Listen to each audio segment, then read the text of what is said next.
என்னுடைய வணக்கத்தினை தெரிவித்துக் கொள்கிறேன். இன்னைக்கு நம்ம என்ன டாபிக் பார்க்க போறோம் அப்படின்னா தலைமை பண்பு. தலைமை பண்பு அப்படின்றது எவ்வளவு ஒரு முக்கியமான விஷயம் அப்படின்றது தெரியும். அது வீடாக இருந்தாலும் சரி, எந்த நிறுவனமாக இருந்தாலும் சரி, தலைமை பண்பு அப்படின்றது ரொம்ப முக்கியமான விஷயம். யார் ஒருவருக்கு தலைமை பண்பு இருக்கோ அவங்க எந்த துறைகள்னாலும் வெற்றி அடைவது ரொம்ப எளிமையான ஒரு விஷயம். தலைமை பண்புன்றது பிறவிலே இருக்காது. அதாவது சாமானிய மக்களாக தான் பிறக்கிறாங்க. ஆனால் அவங்க நட்சத்திர அந்தஸ்து உடையவங்களாக மாறுறாங்கன்னா அதுக்கான திறமையை அவங்க வளர்த்துக்கிறாங்க. திறமையை தொடர்ந்து வளர்த்து கொண்டே இருக்கணும், நிறைய அப்டேட்டடாக இருக்கணும். அப்படின்ற பட்சத்தில் தான் அவங்க எந்த துறைகளிலுமே நீடித்த ஒரு வெற்றி அடைய முடியும். இப்போ சினிமா துறைகளை எடுத்தாலும் சரி, அரசியலாக இருந்தாலும் சரி, மீடியா, இன்னும் எவ்வளவோ துறைகள் இருக்குது. எல்லா துறைகளிலுமே அப்டேட்டடாக இருக்கவங்க மட்டும்தான் பெரிய வெற்றியாளராக வர்றாங்க. இப்போ ஒரு தலைவன் உருவாகிறான் அப்படின்னா அது சாதாரண விஷயம் கிடையாது. எல்லாத்துக்குள்ளுமே ஒரு தலைமை பண்பு இருக்கும். ஆனால் அது வெளிப்படக்கூடிய சூழல்னு ஒன்று இருக்கு இல்லையா, அது ரொம்ப முக்கியம். இப்போ கரிகாலன் கல்லணை கட்டுறான் அப்படின்னா கல்லணை முன்னாடியே கட்டியிருக்கலாம், இல்லை கட்டாமே இருந்திருக்கலாம். மக்களுக்கு அது தேவைப்பட்டுச்சா இல்லை யாருக்கு தேவைப்பட்டுச்சுன்னு தெரியல. ஆனால் அந்த கல்லணை கட்டக்கூடிய சூழல்னு சொல்லிட்டு கரிகாலனுக்கு வந்திருக்கும். ஸோ அந்த சூழலை நம்ம புரிஞ்சுக்கணும். தலைமை பண்பு, லீடர்ஷிப் குவாலிட்டி வெளியே வர்றதுக்குன்னு ஒரு சில சூழல் வரும். அந்த சூழல் மட்டும் நம்ம நல்லா ஆராய்ந்து பார்க்கணும். இப்போ நம்ம நிறைய வரலாற்று நாவல்களோ நிறைய பேருடைய சுயசரிதையோ படித்து பாருங்களேன். அவங்களுடைய லீடர்ஷிப் குவாலிட்டி எக்ஸ்போஸ் ஆகுறதுக்குன்னு சில சூழல் இருக்கும். அந்த சூழலை நம்ம பார்த்துக்கிட்டோம், நல்லா படிச்சுக்கிட்டோம், அப்சர்வ் பண்ணிக்கிட்டோம்னா நம்மளும் அந்த லீடர்ஷிப் குவாலிட்டியை வளர்த்துக்கிறதுக்கு மிகப்பெரிய வாய்ப்பு இருக்குது. சில பேர் என்ன செய்வாங்கன்னா தன்னுடைய சொந்த வாழ்க்கையில் அனுபவப்பட்டு தலைமை பண்பை வளர்த்துக்குவாங்க. அதன் மூலமாக அவங்களுக்கு லீடர்ஷிப் குவாலிட்டி பெரிய லெவலில் பில்ட் ஆகும். சில பேர் என்ன பண்ணுவாங்க, இந்த மாதிரி வரலாற்று நாவல்களோ அடுத்தவங்களுடைய வாழ்க்கையை பார்த்தோ தன்னுடைய அந்த எச்சரிக்கை உணர்வுனால தன்னுடைய லீடர்ஷிப் குவாலிட்டியை வளர்த்துக்கலாம். அது மிகப்பெரிய புத்திசாலிகள் பண்ணுறது. நம்ம அனுபவப்பட்டால் மட்டும்தான் நம்ம லீடர்ஷிப் குவாலிட்டியோ மற்ற எந்த விஷயத்தையுமே கற்றுக்கணுன்றது சராசரியான மனுஷனுடைய ஒரு பழக்கம். ஆனால் புத்திசாலியான ஆட்கள் என்ன செய்வாங்க, ரொம்ப சாதுரியமான ஆட்கள் எல்லாம் என்ன பண்ணுவாங்க அப்படின்னா அடுத்தவங்களுக்கு வர பிரச்சனையை பார்த்து நாளைக்கு நம்மளுக்கும் இது வந்துடும் அப்படின்னு சொல்லி சாதுரியமாக முடிவெடுத்து அதுலேருந்து அவங்க ஒரு கற்பிதங்களை தனக்குள்ள பூத்திக்குவாங்க. அதன் மூலமாக தான் அவங்க மிகப்பெரிய வெற்றியாளராக வர முடியும், நிரந்தரமான வெற்றியாளராக இருக்க முடியும். மங்கோலியாவோட தலைவனாக செங்கிஸ்கான் ஆகுறான்.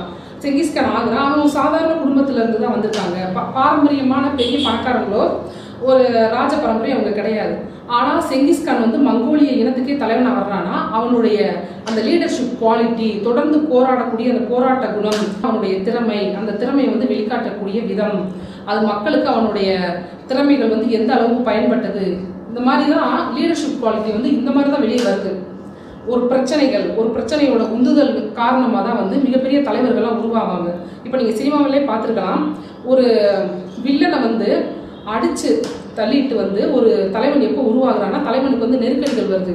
அந்த நெருக்கடிகளில் அவன் சமாளித்து வெளியே வரும்போது தான் ஒரு ஹீரோ வெளியே வர்றான். அது மாதிரி தான் அதிகமாக பிரச்சனைகள் வர வர நம்ம நிறையா சமாளித்து அதில் நம்ம மன வலிமையாகி அதுக்கப்புறம் தான் நம்மளும் ஒரு தலைமை பண்பு நம்மளுக்கு ஆட்டோமேட்டிக்காக வருது.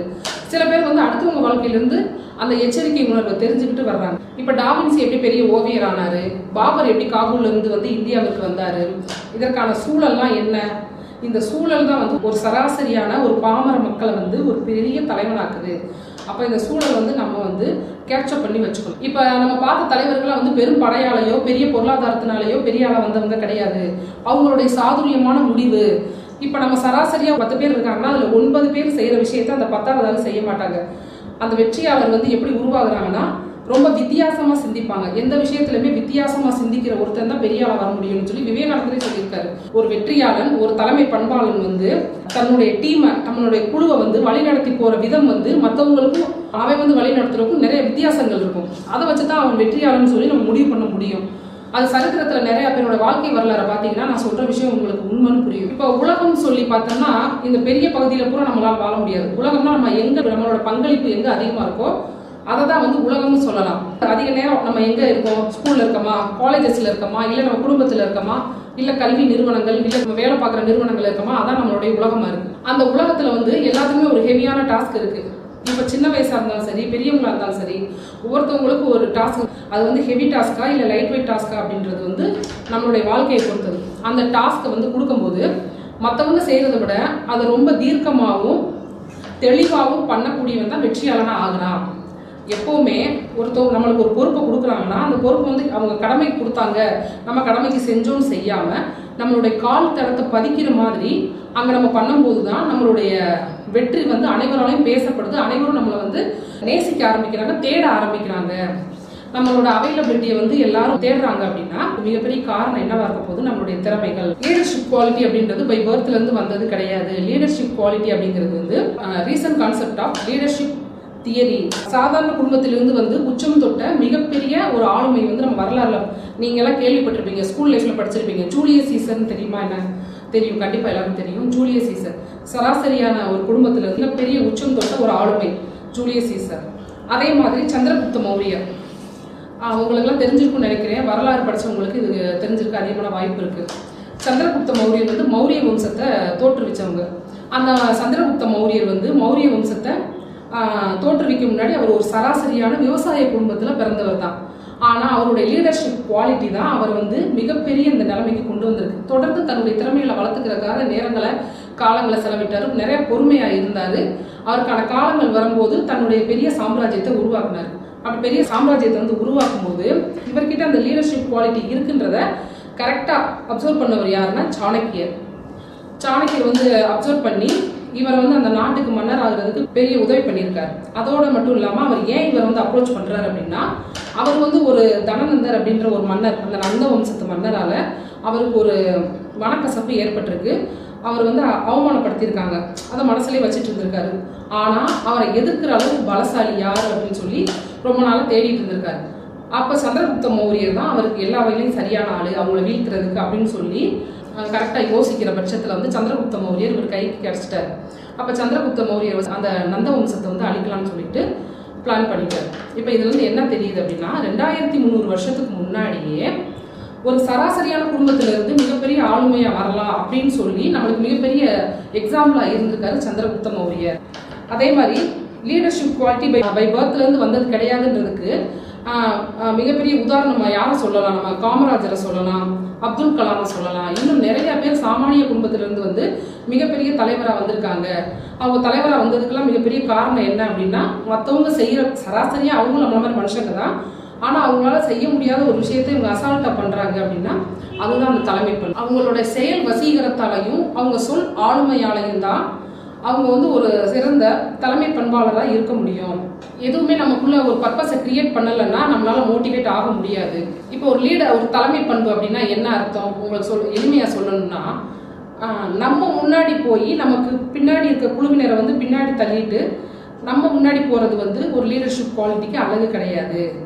நம்மளுடைய குழுக்களை முன்னாடி போக விட்டு நம்ம பின்னாடி இருந்து அவங்களுடைய போக்கு எப்படி இருக்குது, அவங்களுக்கு எந்த வகையில் உதவலாம், அது சரியா தப்பா அப்படின்னு சொல்லி ஒரு தலைமையாளன் இருக்கணும். ஒரு தலைமையாளனுடைய கடமை என்ன? அவங்கள சரியான வகையில் வழி நடத்துதல். குட் ஷெப்பர்ட் இஸ் குட் லீடர்ஷிப்னு சொல்லுவாங்க. எப்போவுமே சரியான வழி நடத்துதல் இருக்க குழு தான் வந்து வெற்றி அடையும். இன்னொரு ஒரு முக்கியமான ஒரு நபரை நான் சொல்லணும் வரலாறுல. அவர் யாருன்னா திப்பு சுல்தான். அவர் என்ன பண்ணுவாருன்னா, சராசரியாக ஒரு குற்றவாளிக்கு வந்து நம்ம எப்படி தண்டனை கொடுப்பாங்க, தண்டனை கொடுக்குறது இயல்பு. ஆனால் அந்த தண்டனை வந்து வித்தியாசமாக கொடுத்துருக்காரு. அந்த தண்டனையால் அவன் நலம் பெறானா, அவன் திருந்துறானா அப்படின்றத விட அதனால யாருக்கு என்ன பயன், நாட்டுக்கு என்ன பயன் அப்படின்னு சொல்லி யோசிச்சுட்டு ஒரு சின்ன வித்தியாசமான ஒரு முறையில் வந்து அவர் வந்து ஒரு தண்டனை கொடுத்துருக்காரு. அதை கொஞ்சம் பாருங்களேன். அது என்ன அப்படின்னா, ஒரு குற்றம் பண்ணிட்டான், அவனுக்கு 5 வருஷம் தண்டனை. இந்த தண்டனையால் அவன் இந்த இயற்கைக்கு என்ன, இந்த சமுதாயத்துக்கு என்ன அதனால பயன் இருக்கு அப்படின்னு யோசிச்சு பார்த்துட்டு அவர் என்ன பண்ணியிருக்காருன்னா, அந்த குற்றவாளியை கூப்பிட்டு ஒரு பகுதியை வந்து மார்க் பண்ணி கொடுத்துருக்காரு. இந்த பகுதியில் நீ இத்தனை மரங்கள் வளர்க்கணும், அதில் ஒரு மரம் வந்து காஞ்சிச்சுனாலும் உனக்கு 5 வருஷம் கடுங்காவல் தண்டனை அப்படின்னு சொல்லியிருக்காரு. ஸோ அவன் என்ன பண்ணிட்டான், அப்போ அவனுக்கு அந்த குற்றம் செய்யக்கூடாது, நமக்கு தண்டனை அதிகமாகிருக்கிற அந்த பயத்தில் வந்து அந்த மரத்தை வந்து ரொம்ப நல்லா, அந்த மரத்தை வந்து ரொம்ப ரொம்ப செழிப்பாக வளர்த்து பார்த்தீங்கன்னா அது ஒரு பெரிய பூந்தோட்டம் மாதிரி ஆக்கிட்டான். இப்போ இந்த மாதிரி எத்தனையோ குற்றவாளிகளுக்கு இந்த மாதிரி தண்டனை வந்து கொடுக்குற பட்சத்தில் அந்த இடமே சோலையாயிரும். இன்னைக்கு வந்து மைசூரில் வந்து அதிகமான மரங்கள் இருக்கிறதுக்கு காரணம் வந்து இந்த திப்பு சுல்தானுடைய இந்த திட்டம் தான். இதுதான் லீடர்ஷிப் குவாலிட்டி. எப்படி மற்றவங்களால யோசிக்க முடியாத ஒரு விஷயத்த ரொம்ப அசாதாரணமாக யோசிச்சு அதை செயல்படுத்துறாருல, அதுதான் வந்து லீடர்ஷிப் குவாலிட்டியோட ரொம்ப ரொம்ப ஒரு முக்கியமான ஒரு பொருள். அப்துல் கலாம் அவருடைய வாழ்க்கை வரலாறு ஒரு சின்ன ஒரு எக்ஸாம்பிள் உங்களுக்கு சொல்லணும் அப்படின்னா, அவர் வந்து முதல்ல குடியரசுத் தலைவர் ஆயிருக்காரு. அப்போ குடியரசுத் தலைவர் ஆகும்போது ராஷ்டிரபதி பவனுக்கு வந்திருக்காரு. அப்போ அவருடைய ஷூவை கலட்டுறதுக்கு நாங்கள் ஒரு வேலையாட்டு இருப்பாங்க. அவங்க வந்து கவர்மெண்ட்லேருந்தே அவங்க நியமனம் பண்ணியிருப்பாங்க.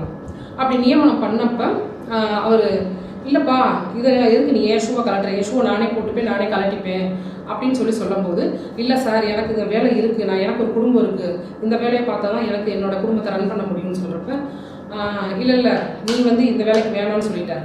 உடனே அவனுக்கு என்ன ஒரு பயம் வந்துருச்சு அந்த ஆளுக்கு.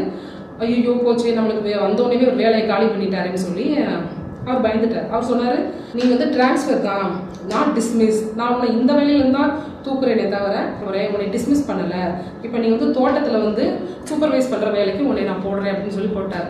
அதனால அவன் மகிழ்ச்சி அடைஞ்சு அப்புறம் அவங்க வாக்கிங் போகிறப்ப வெளியே நடமாடுறப்பெல்லாம் அவன் பார்க்குறப்ப ஒரு சின்ன சிரிப்பு. அப்படியே காலங்கள் போச்சு. அவர் வந்து 5 வருஷம் அவருடைய பதவி வந்து முடிஞ்சு அவர் அன்னைக்கு ராஷ்டிரபதி பவன்லேருந்து வெளியே தன்னுடைய வீட்டை நோக்கி கிளம்புறாரு. அப்போ அவனை பார்க்குறப்ப கூப்பிடுறாரு. அப்போ வந்து அவன் வந்து தோட்டத்தில் வந்து அந்த பூவாளியை வச்சுட்டு நிற்கிறாப்புல இருந்தார். அப்போ ஐயா கூப்பிட்றப்ப நான் கிளம்பிட்டேன், இந்த மாதிரி அந்த பூவாளியில் இருக்க தண்ணியை வந்து என்னோட பெட்டி மேலே அடிச்சு விடுங்க அப்படின்றாங்க. எதுக்கு சார் இதில் அடிச்சு விட சொல்கிறீங்க? இல்லை நான் ராஷ்டிரபதி பவன்லேருந்து ஒரு தூசியை கூட நான் எடுத்துகிட்டு போகக்கூடாதுன்னு நான் நினைக்கிறேன் அப்படின்னு சொல்கிறாரு. நான் எதுக்கு சொல்கிறேன் அப்படின்னா, எப்படி ஒரு மகா மனிதர்கள்லாம் நம்ம நாட்டை உருவாக்குறதுல அவங்களுடைய பங்கு எவ்வளோ பெரிய விஷயமா இருந்திருக்கு. ஒரு தலைமைனா இப்படி தான் இருக்கணும். இப்போ திப்பு சுல்தானை பார்த்தோம், இப்போ அப்துல் கலாமை பார்த்துருக்கோம். இப்படி தான் இருக்கணும் ஒரு தலைமைனா. சராசரியான மக்கள் வந்து இந்த மாதிரி யோசிக்க மாட்டாங்க. அதனால தான் தலைமைத்துவத்துக்குன்னு ஒரு அழகு இருக்குது, ஒரு அழகியல் இருக்குது. அப்புறம் நம்ம வாழ்க்கையை மாற்றக்கூடிய சொல் வந்து யாருடைய உதடுகளில் ஒளிஞ்சிருக்குன்றது நம்மளுக்கு தெரியாது. அப்போ நம்ம ஒருத்தவங்க ஒரு சராசரி மனுஷங்க இப்போ ஒரு 10 பேர் மத்தியில் பேசிகிட்டு இருக்காங்க அப்படின்னா அவங்க என்ன சொல்ல வர்றாங்க அப்படின்றத வந்து பொறுமையாக அப்சர்வ் பண்ணி கேட்கணும். அதுதான் தலைமை பண்புக்கு அழகு. இந்த லீடர்ஷிப் குவாலிட்டியில் உள்ளவங்க என்ன பண்ணுவாங்கன்னா, அப்சர்வேஷன் அவங்களுக்கு அதிகமாக இருக்கும்.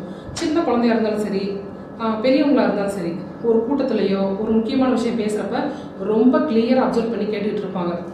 அப்படி கேட்குற பட்சத்தில் தான் அங்கே என்ன சூழல் நடக்குது, அடுத்து நம்ம என்ன பண்ண போகிறோம் அப்படின்ற விஷயமே அவங்களுக்கு அங்கே தெரிய வரும். நல்ல ஒரு லீடர் வந்து இல்லைன்னா அந்த சமுதாயம் தானாகவே அழிஞ்சு போயிடுமா. அது ரொம்ப உண்மைதான். நல்ல தலைமை இருக்கிற பட்சத்தில் தான் அது வந்து அந்த சமுதாயம் வந்து ஒரு நல்ல நெறிப்படுத்தப்பட்ட சமுதாயமாக இருக்கும். அப்படி இல்லைன்னா தன்னுடைய செயல்பாடுகளில் வந்து என்ன சொல்கிறது, கப்பலில் ஓட்ட விழுந்த மாதிரி ஆகிட்டு. பர்சனாலிட்டியை மாற்றுறது அப்படின்றது முடியாது, ஃபுல்லாக நம்மளோட பர்சனாலிட்டியை மாற்றிக்க முடியாது.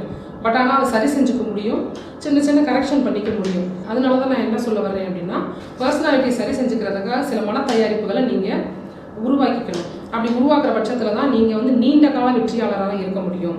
இல்லைன்னா நம்மளுடைய வெற்றி வந்து குறுகிய காலம் தான் இருக்கும். அதுக்கப்புறம் நீண்ட வெற்றியை வந்து நம்மளால் அனுபவிக்க முடியாது. அதே நேரம் ஒரு தலைமை, இப்போ ஒரு குழு இருக்குன்னா அதுக்கு ஒரு தலைவனாக இருக்காங்க அப்படின்னா அந்த தலைவன் வந்து எப்படிப்பட்டவன், அவனுடைய திறமை என்ன, அவருடைய செயல்பாடுகள் என்ன அப்படின்றத பொறுத்து தான் அந்த குழுவுக்குமே அவருடைய அந்த திறமைகள் வந்து பிரதிபலிக்கும், பரிணமிக்கும்னு சொல்லுவாங்க. இப்போ ஒரு தலைமை வந்து எவ்வளோ ஸ்ட்ராங்காக இருக்காங்கன்றது அங்கே இருக்க அவங்க சார்ந்த குழுவில் இருக்கவங்களை வச்சு தான் நம்மளுக்கு தெரியும். எப்படிப்பட்ட திறமைசாலி கீழே அவங்க வந்து இருக்காங்க, அவங்களுடைய செயல்பாடுகள் அவங்க எப்படி இருக்காங்களோ அதுக்கேற்ற மாதிரி தான் அந்த குழுவினர் இருப்பாங்க. ஸோ நம்மளுடைய செயல்பாடுகள் வந்து ஸ்ட்ராங்காக இருந்தால் மட்டும்தான் நமக்கு கீழே உள்ளவங்களும் நம்மளை மதிப்பாங்க, நம்மளை ரோல் மாடலாக ஆக்கிக்குவாங்க. நம்ம எவ்வளோதான் பேசினாலும் லீடர்ஷிப் குவாலிட்டி அப்படி என்ன அப்படின்னா அது ஒரே ஒரு வரியில் என்ன சொல்ல முடியும் அப்படின்னா, நம்ம லைஃப்பை வந்து அடுத்த கட்டத்துக்கு நகர்த்தி செல்லக்கூடிய ஒரு சின்ன மாற்றத்தை கொண்டு வரக்கூடிய ஒரு ஆட்டிடியூடு கொண்டவங்க தான் ஒரு தலைவர். நம்ம லைஃப்பை வந்து அடுத்த கட்டத்துக்கு நகர்த்தக்கூடிய ஒரு சின்ன சேஞ்ச், அந்த மாற்றத்தை கொண்டு வரக்கூடிய ஒரு ஆட்டிடியூடு உள்ளவங்க தான் ஒரு நல்ல தலைவனாக இருக்க முடியும். இதை வந்து நம்ம எல்லாருமே ஒத்துக்க முடியும். புத்திசாலியான ஒரு தலைவன் எப்படி இருப்பான்னா, எந்த ஒரு முன் முடிவும் இல்லாமல் நம்மளுடைய வாழ்க்கையில் அனுபவம் வரணும் அப்படின்ற வரைக்கும் காத்திருக்காம அடுத்தவங்களுடைய லைஃப்பை வந்து நமக்கு முன்மாதிரியாக வச்சு இப்படி பிரச்சனைகள் வந்து நம்ம என்ன பண்ணுறது அப்படின்னு சொல்லி எச்சரிக்கை உணர்வோடு இருக்கிற தலைமை தான் பக்குவப்பட்ட ஒரு புத்திசாலித்தனமான ஒரு சாதுரியமான தலைமைன்னு சொல்கிறோம். எப்பவுமே தலைமை அப்படின்னா அது வந்து முதல் நல்ல தொண்டனாக இருந்தால் மட்டும்தான் நல்ல தலைவனாக வர முடியும். தலைவன்னா நான் வந்து எதுவுமே பண்ண மாட்டேன், நான் வந்து தலைவன்னா அப்படியே தான் இருப்பேன் அப்படின்னு சொல்லி இருக்கக்கூடாது. தலைவன்னா வந்து எல்லாத்துக்கும் இறங்கி போகணும். தன்னுடைய குழுவை வழி நடத்துறதுல இறங்கி வரக்கூடிய ஆள் வந்து அந்த தலைவனாக தான் இருக்கணும். அப்போ தான் அது கட்சியாக இருந்தாலும் சரி, அது எந்த குழுவாக இருந்தாலும் சரி, அந்த குழுவுக்கு வந்து வெற்றி வந்து நிச்சயிக்கப்பட்ட வெற்றியாக இருக்கும். they have all the leaders அப்படின்னு சொல்லி இது வந்து ஒரு அமெரிக்கா அரசியலை பற்றின ஒரு புத்தகம். இந்த புத்தகத்தில் எனக்கு ரொம்ப பிடிச்ச விஷயம் என்ன அப்படின்னா, லீடர்ஷிப் குவாலிட்டிக்கு வந்து ஒரு 9C சொல்கிறாங்க. 9Cனா 9 கோடிகள் கிடையாது, 9 வகையான சி சொல்கிறாங்க. அது என்ன சி அப்படின்னா கியூரியாசிட்டி. எப்போவுமே ஒரு தலைமைக்கு வந்து கியூரியாசிட்டி ரொம்ப முக்கியம். அந்த கியூரியாசிட்டி இருந்தால் தான் புது புது விஷயங்களை கற்றுக்க முடியும். தன்னை அப்டேட்டடாக வச்சுக்கும் போது தான் தன்னுடைய குழுக்களை வந்து வெற்றிக்கான பாதையில் வந்து அழைச்சிட்டு போவாங்க. அந்த கியூரியாசிட்டி ரொம்ப முக்கியம். அதே மாதிரி இப்போ ஒருத்தவங்க டேரக்டர் ஆகணும்னு விரும்பினாங்கன்னா அவங்க என்னென்ன தெரிஞ்சுக்கணும், சாங்ஸு, கேமரா ஆங்கிள் என்ன, எடிட்டிங் என்ன, மியூசிக் என்ன, ஆக்டிங் என்ன, எல்லாமே தெரிஞ்சுக்கணும். அது மாதிரி தான் எப்பயுமே தன்னை அப்டேட்டடாக வச்சுக்கணும். அதுக்கு ஒரு கியூரியாசிட்டி தேவைப்படுது. அப்டேட்டடாக வச்சுக்கணும்னாலே அதுக்கு ஒரு ஆர்வம் தேவைப்படுது. அந்த ஆர்வத்தை கொடுக்கக்கூடிய, தேடி போகக்கூடிய ஒரு நபர் தான் வந்து நல்ல தலைவனாக இருக்க முடியும். அடுத்து வந்து கிரியேட்டிவிட்டி, புதுமையான சிந்தனைகள். ஏற்கனவே சொல்லிட்டேன், புதுமையான சிந்தனைகளும் படைப்பாக்கத்திறன் அதிகமாக இருக்கிறவங்களும் தான் சிறந்த வெற்றியாளராக இருக்க முடியும். அடுத்து கம்யூனிகேஷன். நீங்கள் பெரிய அளவில் சாதிக்கணும் அப்படின்னா அது ரொம்ப முக்கியமான ஒரு விஷயம் கம்யூனிகேஷன்.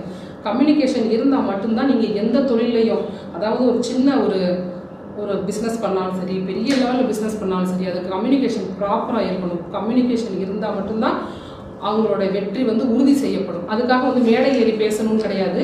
நீங்கள் வந்து நின்னீங்கன்னா அவங்க அந்த விஷயத்தை ஒத்துக்குவாங்க. உங்களோட முடிவுக்கு வந்து அவங்க கட்டுப்படுவாங்க. நீங்கள் என்ன சொன்னாலும் அவங்க அக்செப்ட் பண்ணிக்கிறக்கூடிய ஒரு சூழல் வந்து உங்களுடைய பர்சனாலிட்டிக்கு இருக்கணும். அப்படின்னா தான் அது நல்ல கம்யூனிகேஷன். ஒரு நல்ல தலைவன்னா நல்ல பழக்கம் இருக்கும். நல்ல பழக்கம் இருந்தால் தான் மற்றவங்க நம்மளை வந்து ஃபாலோ பண்ணுவாங்க. நம்மளை ஃபாலோ பண்ணுறாங்க, ரோல் மாடலை வச்சுக்கிறாங்கன்னா அப்போ நம்மகிட்ட வந்து சேர்ந்த குணங்கள், நல்ல பழக்க வழக்கங்கள் இருக்கணும். அடுத்த ஒரு விஷயம் வந்து சி வந்து கரேஜ். இப்போ நம்ம எவ்வளவோ சிந்திக்கலாம், ஆனால் சிந்தித்ததை வந்து செயல்படுத்துறதுக்குன்னு ஒரு துணிச்சல் வேணும். இப்போ எல்லாரும் நிறையா சிந்திப்பாங்க, ஆனால் எல்லாத்தையுமே செயல்படுத்துறதுக்குன்னு ஒரு துணிச்சல் வேணும். அந்த துணிச்சல் வந்து எல்லாத்துக்கும் இருக்காது. ஸோ அந்த துணிச்சல் இருக்கவங்க தான் தலைமை பண்புக்கு ரொம்ப பொருத்தமானவங்களாக இருப்பாங்க. நம்ம ரத்தன் டாட்டா சொல்கிற மாதிரி எதிலும் வந்து பின்வாங்காத ஒரு தகுதி வேணும். எதுலையுமே வந்து பின்வாங்கக்கூடாது. நம்ம ஒரு முடிவு பண்ணிட்டோம், நல்ல முடிவு தான், முன்னேற்றத்துக்கான முடிவு. ஆனால் அதில் வந்து கொஞ்சம் பின்வாங்கினீங்கனாலும் உங்களுடைய வெற்றிகள் வந்து தள்ளி போயிருன்னு சொல்லி யார் சொல்கிறாரு? ரத்தன் டாட்டா சொல்கிறார். அதுக்கு தான் ஒரு சின்ன வாசகம் என்ன சொல்கிறாருன்னா, I don't believe in thinking right decision. I take decision and them make them right அப்படின்றார். எப்போவுமே பின்வாங்காத முயற்சி தான் வெற்றி அடையும் அப்படின்னு சொல்லி யார் சொல்கிறார்? ரத்தன் டாட்டா சொல்கிறாரு. அதை விட இன்னொன்று கரிஷ்மா. ஒரு தலைவனுக்கு மற்றவங்களை வந்து கவரக்கூடிய தன்மை வேணும். அவன் வந்து ரொம்ப அழகாக இருக்கணும் அப்படின்னு கிடையாது, அவனுடைய செயல் அழகாக இருக்கணும். இப்போ சினிமாவில் நம்ம ரஜினிகாந்த் எடுத்துக்கணும், அவர் கலர் கம்மி தான், ஆனால் அவர் வந்து மக்களை வந்து கவர்றாரு.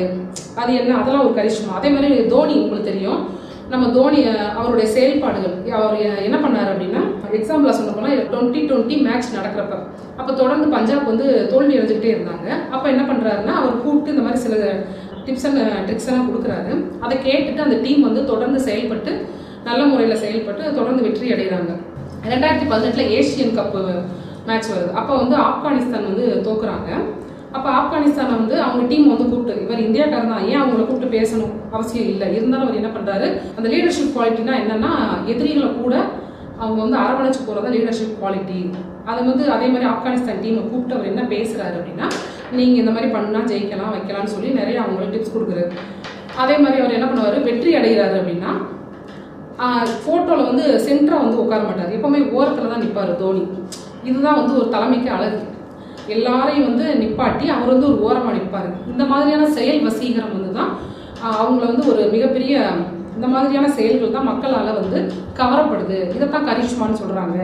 அவங்க செயல்களால் வந்து மக்கள் வந்து கவரப்படும். காமன் சென்ஸ் வந்து என்ன அப்படின்னா, எந்த செயலை எங்கே எப்படி செய்யணும், எதை எங்கே எப்படி பேசணும், இதெல்லாம் தான் காமன் சென்ஸ். எதனால் எங்களால் பேசிடலாம் அப்படின்னு நம்ம பேசணும்னா நம்மளுக்கு வந்து வெற்றி கிடையாது, பிரச்சனைகள் தான் வரும். அப்புறம் காம்படென்ஸ், உங்கள் துறை சார்ந்த அறிவு. நான் சொன்னது அப்படி தான், ஃபஸ்ட்டே சொல்லியிருக்கேன். அதாவது அப்டேட்டட். எப்போவுமே நீங்கள் எந்த துறையில் இருந்தாலும் சரி அந்த துறையில் வந்து உங்கள் முழு உழைப்பை போடணும். அதே நேரம் வந்து நீடித்த உழைப்பு அது கண்டிப்பாக முக்கியம். உங்களை அப்டேட்டடாக வச்சுக்கோங்க. உங்களுடைய வெற்றி என்றைக்குமே உறுதி செய்யப்பட்டது தான். இவ்வளோ நேரம் நான் சொன்ன விஷயங்களை நீங்கள் கேட்டிருப்பீங்க. இதுதான் தலைமை பண்புக்கான தகுதிகள். இதை நீங்களும் ஃபாலோ பண்ணுங்கள். வெற்றியாளராக வாங்க. நன்றி, வணக்கம்.